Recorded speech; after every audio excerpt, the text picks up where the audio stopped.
여러분의 인간관계는 행복하신가요? 여러분의 인간관계가 지금 행복하다면 주변에 이런 사람이 없을 겁니다.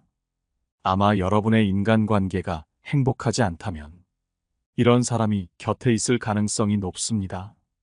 오늘은 여러분과 함께 무슨 일이 있어도 단칼에 연을 끊어야 하는 10가지 유형의 사람에 대해 알아보려고 합니다.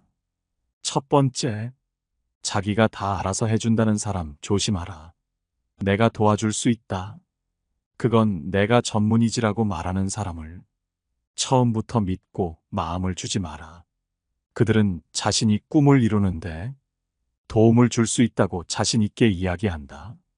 처음에는 그들의 따뜻한 말과 배려에 힘이 나는 것처럼 느껴진다. 하지만 시간이 지나면서 그들은 당신을 부리기 시작한다. 처음에는 작은 부탁이었지만 점점 더 많은 요구를 하게 된다. 반면 약속한 도움은 점점 희미해진다. 그들은 분명 당신을 도와준다 했지만 시간이 조금만 지나도 당신은 직접 나서야 하는 상황에 처한다. 그들은 당신이 초조해하는 것을 보고 화를 내며 왜 자신을 못 믿냐며 짜증을 낸다.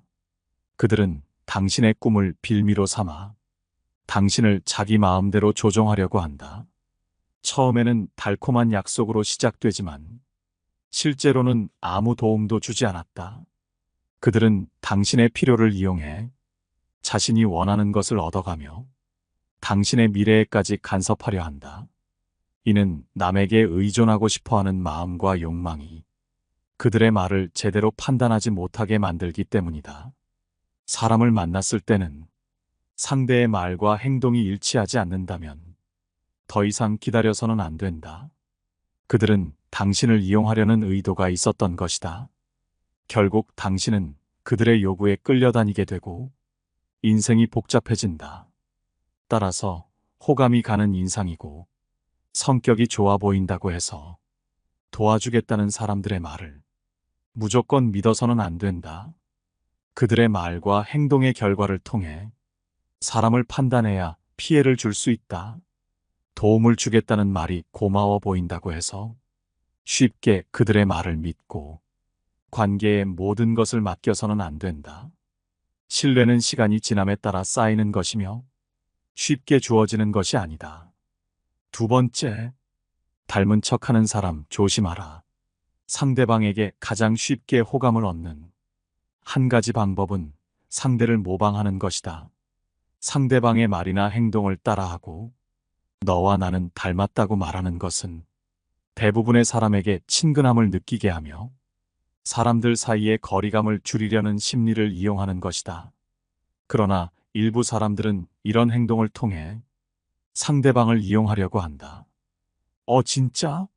나도 그런데 또는 나도 같은 생각이야 라는 말에 자신의 진짜 친구를 발견한 듯 기분이 좋아진다. 이로 인해 만난 지 얼마 안 됐고 신뢰를 쌓지도 않았지만 내 사람이라고 착각하게 되고 마음을 열게 되는 경우가 무척이나 많다. 하지만 이는 정서적으로 의존하는 의존적인 사람에게는 위험한 상황이 될 수 있다. 닮은 척에 확실하게 속아 넘어가면 상대방은 자신을 이해해주고 비슷한 생각을 하는 절친이라고 착각하게 된다. 특히 이성 관계에서는 몇 가지 공통점만으로도 금세 더욱 가까워지는 계기가 된다. 하지만 이런 사람에게 푹 빠져버리는 순간 그 사람이 없어졌을 때를 상상하며 상실감과 버림받는 느낌이 두려워 상대방에게 계속해서 맞춰주려 하고 끌려다닐 위험이 무척이나 높다. 또한 친구나 사업 파트너를 잘못 판단하면 그로 인해 잘못된 결정을 내릴 수 있다. 때때로 상대는 맞장구를 치면서 믿게 만든 뒤 자신에게 불리해지면 그런 말을 한 적이 없다고 발뺌하기도 한다. 이렇게 상대는 기대를 걸게 해놓고는 자신만 빠져나가거나 책임을 회피하는데 능수능란하다. 이런 수법을 피하기 위해서는 미리 알아차리는 것이 중요하다. 이는 생각보다 간단한데 자신의 이야기를 너무 많이 하지 말고 상대가 먼저 이야기하도록 두기만 하면 된다. 상대방은 당신이 먼저 말을 하지 않으면 닮은 척 행동할 정보가 없기 때문에 함부로 당신을 속이지 못하게 된다. 그리고 이 사람은 어떤 점이 나와 같을까? 보다는 이 사람은 어떤 점에서 나와 다를까? 라는 질문을 평소에도 해보아야 한다. 상대방의 말만 듣고 신뢰를 주기보다는 상대의 말과 행동이 일치하는지를 살펴보며 결과와 사실을 기준으로 판단해야 한다. 세 번째, 죄책감 느끼게 하는 사람 조심하라. 인간관계에서는 무리한 부탁 등을 하면서 죄책감을 유발하는 사람을 주의해야 한다. 누군가의 무리한 부탁을 거절하려 할 때, 그래, 너 아니면 나는 부탁할 사람이 없는데, 라는 말을 듣게 된다면 마음에 흔들림이 없는 사람은 없을 것이다. 이는 상대방이 나의 죄의식을 자극하기 때문이다. 내가 필요한 사람이나 나 없이는 힘들어하는 사람에게 거절하는 것은 매몰차 보이고 냉정한 사람 같이 느껴지며 매우 어려운 일처럼 느껴진다. 그래서 우리는 무리임에도 그들의 요구를 받아들이게 되고 결국 일이 더 복잡해지는 상황에 처한다. 성격이 순둥순둥하고 사람들과 잘 지내고 싶어 하는 사람들은 죄의식을 잘 느끼게 하는 것이 쉽다. 상대를 조종하려는 사람들은 이러한 약점을 잘 이용한다. 이런 죄의식에서 벗어나기 위해 상대방의 부탁을 들어주게 된다면 반드시 생각할 것이 있다. 부탁을 들어준 후의 상황을 냉정하게 판단하는 것이 더 중요하다. 결국 내가 휘둘리게 되고 상대가 책임져야 할 일을 떠안게 된다면 죄의식을 느낄 필요가 없다. 그 부탁을 들어주기 위해 내가 희생해야 할 시간과 에너지를 생각해보라.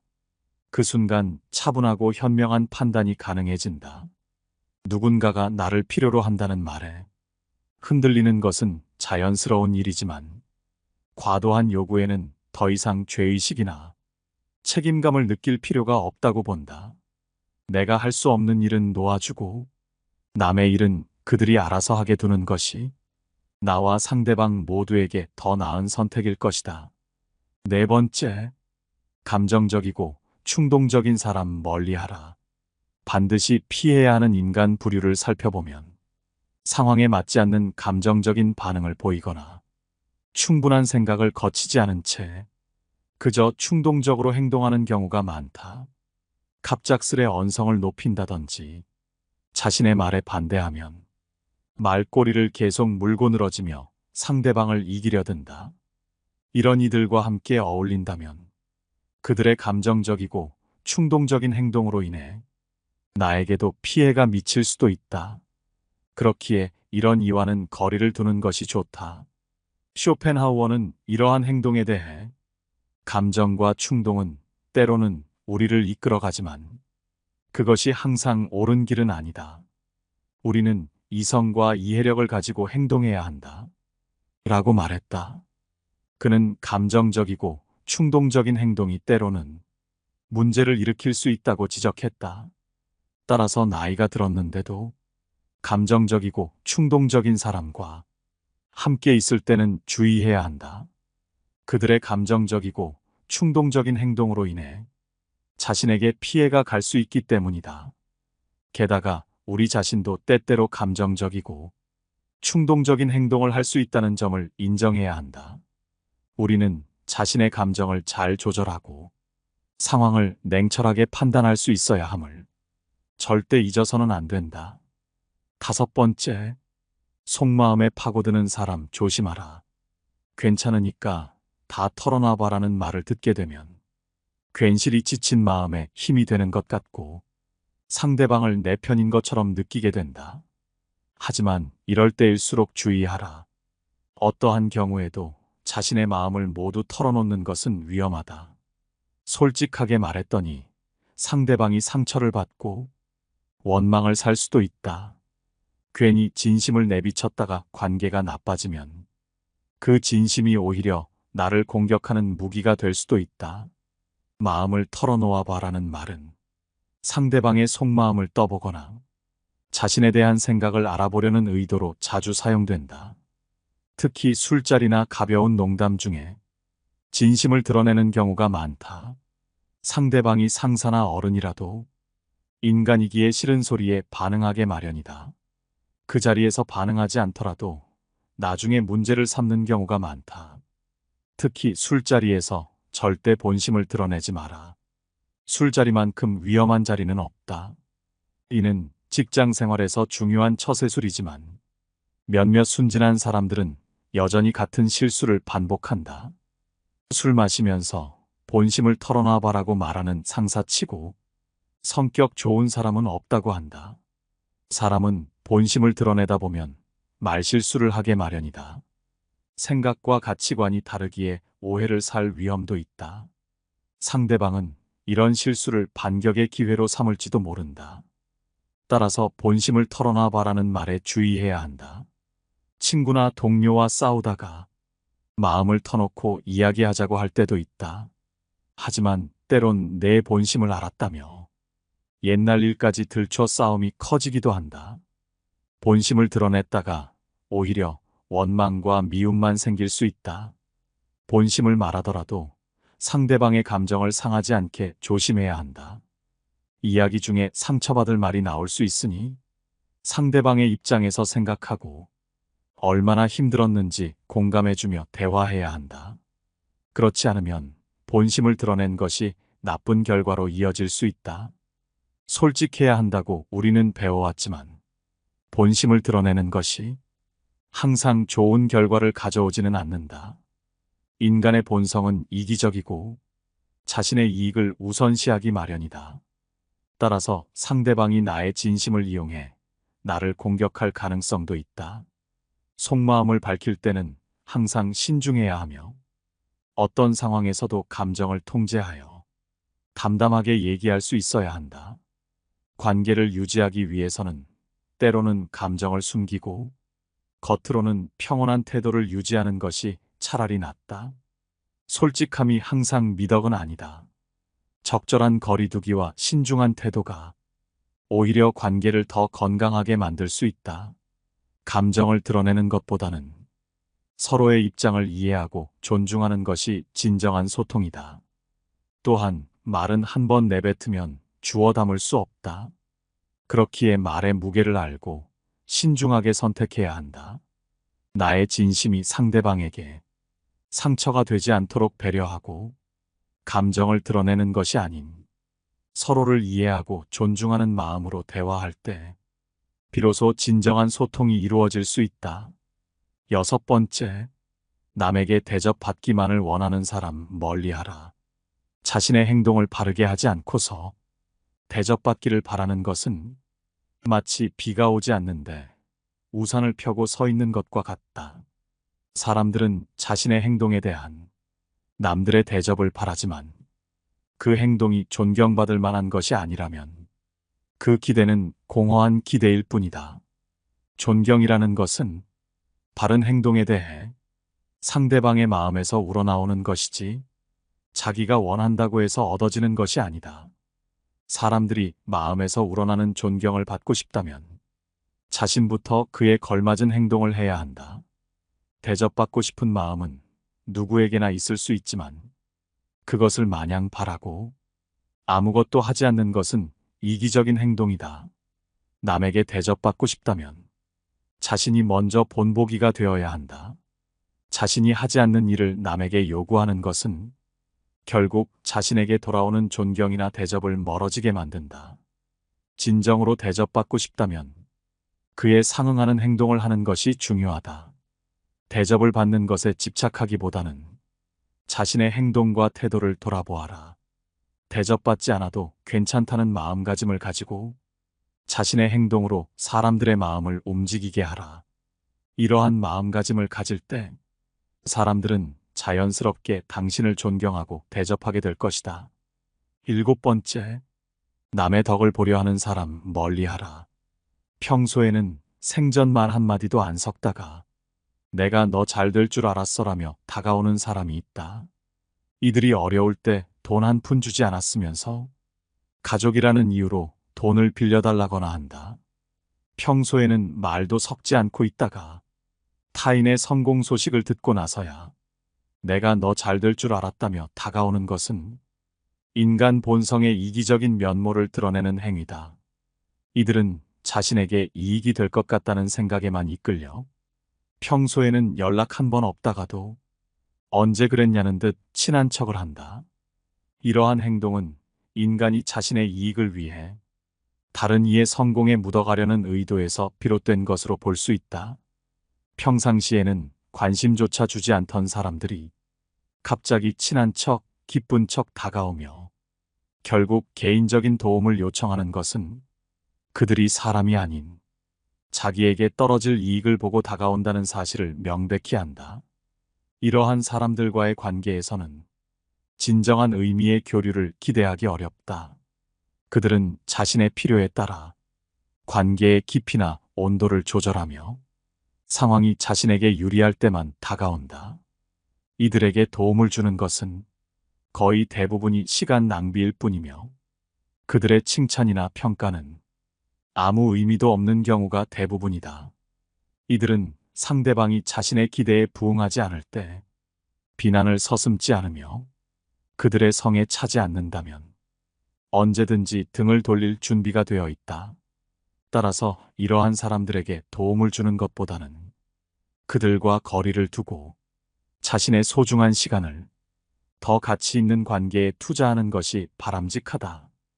결국 이러한 경험을 통해 인간관계에서 진정한 가치가 무엇인지, 어떤 사람들과 깊은 관계를 맺어야 하는지에 대해 더 깊이 생각하게 된다.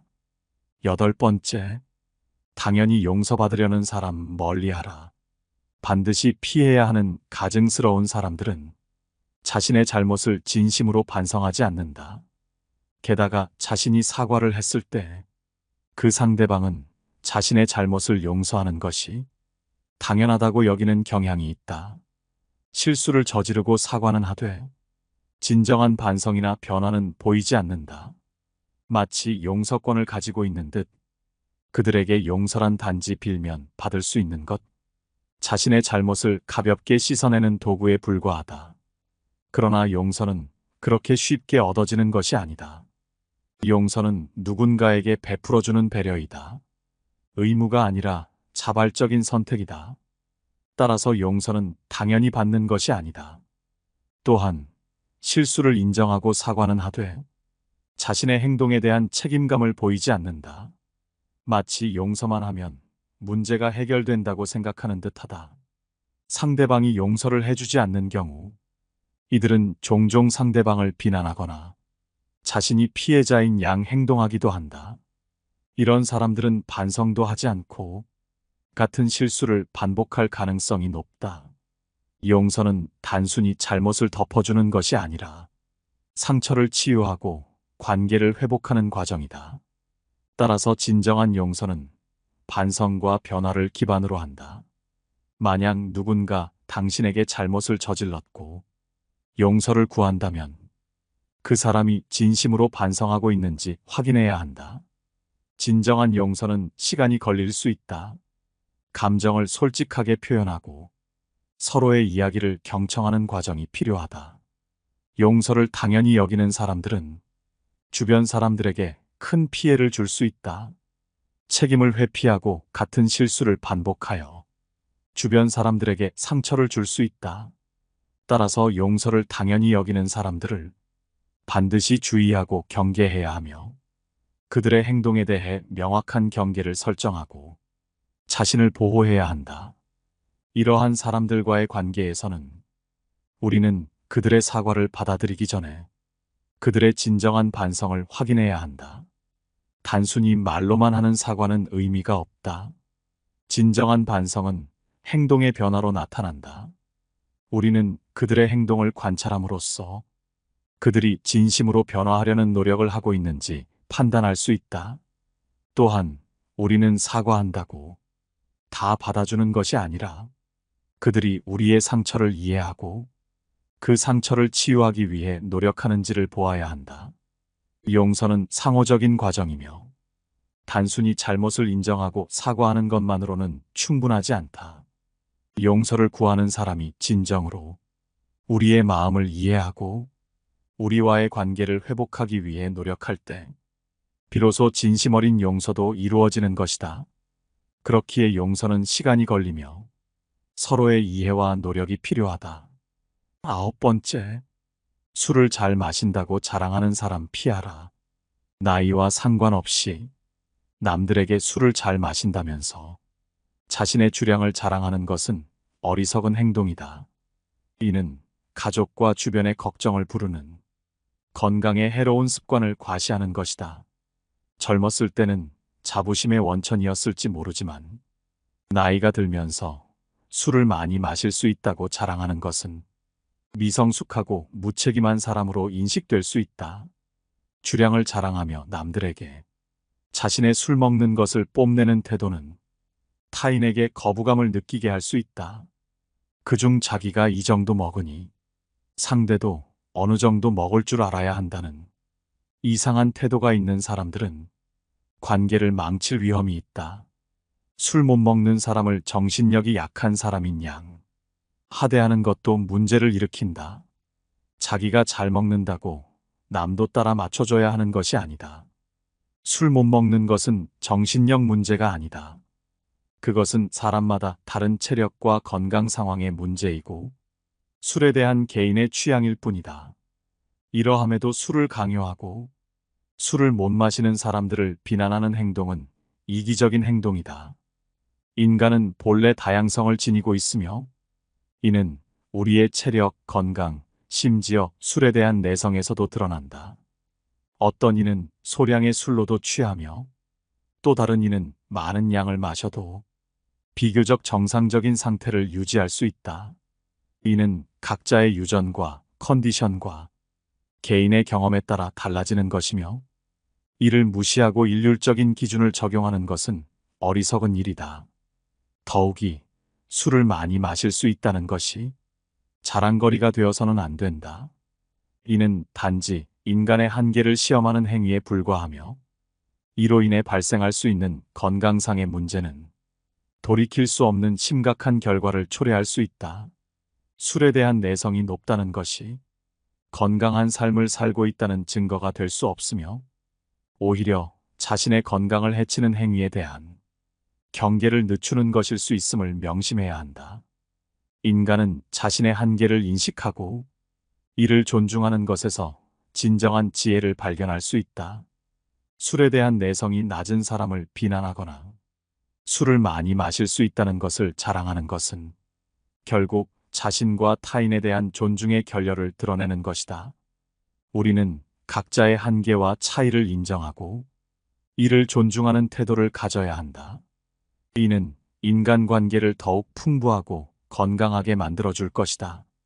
10번째, 과거에 잘 나갔다고 자랑하는 사람 피하라. 나이가 들면서 가장 피해야 할 자랑은 과거의 영광이다. 과거 잘 나갔던 이야기에 대해 끊임없이 회상하는 것은 다른 사람들을 불편하게 만들 수 있으며 겸손함이 부족한 것으로 인식될 수도 있다. 게다가 누구에게 말해도 듣기 싫은 얘기가 옛날 과거 얘기이다. 이런 모습은 결국 남들로부터 거리를 두게 만들며 인간관계에도 악영향을 미칠 수 있다. 게다가 나이 들수록 과거의 영광을 자주 이야기하는 것은 현재의 자신이 과거만큼 좋지 않다는 방증으로 여겨지기도 한다.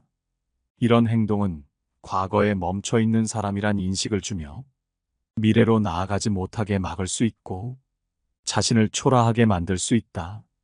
나이 들면서 만나는 많은 모임이 싫어지는 이유 중 대표적인 것은 바로 만나면 했던 말을 반복한다는 것이다. 그것이 바로 과거 이야기다. 과거를 추억하며 이야기를 반복하니 다른 사람들도 지겹고 현재와 미래에는 관심도 없이 그저 과거에 머무르는 모습에 다른 사람까지 우울한 기분이 전파되어 그 관계가 싫어지게 되는 것이다.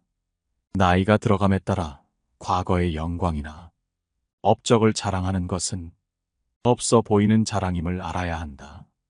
과거가 도움이 되지 않는 것은 아니다. 과거의 경험을 다른 사람들을 돕기 위해 어떻게 사용할 수 있는지에 초점을 맞춘다면 그때는 과거 얘기를 해도 된다. 예를 들어 누군가가 곤란할 때 과거에 자신이 겪었던 일들에 대해 얘기하며 상대방의 곤란함을 해결해주는 시기다. 인간은 자신의 과거를 통해 현재의 자신을 이해하고 미래를 설계하는 존재다. 과거의 성취와 영광은 분명 자랑할 만한 일이지만 그것에만 집착하여 현재와 미래를 소홀히 한다면 그것은 자신의 발전을 저해하는 요소가 된다.